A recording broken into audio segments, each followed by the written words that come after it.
Imagine you're an outbound rep at your company and you've defined your list of target accounts. You have the buyer personas. You know that these companies, if they look at your product, they could utilize it.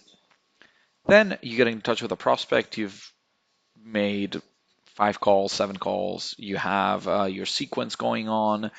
Finally, they pick up the phone and they're like, okay, what do you guys do? And you explain briefly your product, right? We help companies do X, Y, and Z, and it benefits you in this way.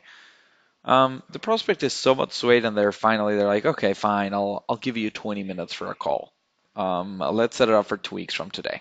Set up the call. In those 2 weeks, they have somewhat forgotten what you talked about, but they remember that somehow, in some way, shape, or form, you could help them. Now they show up to the discovery call, and they're like, hey, this is John. You know, thanks for coming and meeting with us. And it's like, okay, cool. And then they get hit with questions such as like, okay, so why did you take the call with us? And they're like, well, I don't know. You called me and you said something regarding optimizing XYZ, so that's why I took the call. It's like, oh, okay. So what options are you considering if you don't use us? And they're like, no options yet. I don't know.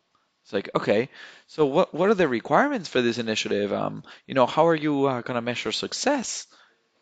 The prospect is just completely lost. I mean, the problem is you're asking questions that are assuming that the prospect already has a project in place to improve this initiative. And what happens in outbound is that's hardly ever the case. Most of the time, if you look at the graph on the blog where this video is going to go, it's showing that outbound prospects are coming early in that human psychology and buyer's journey. They don't even yet know that they have such a big pain. So if you show up to that call and you just show up and throw up your inbound driven questions, you're going to lose all the deals very, very early on and you're setting up yourself for failure. So stop that.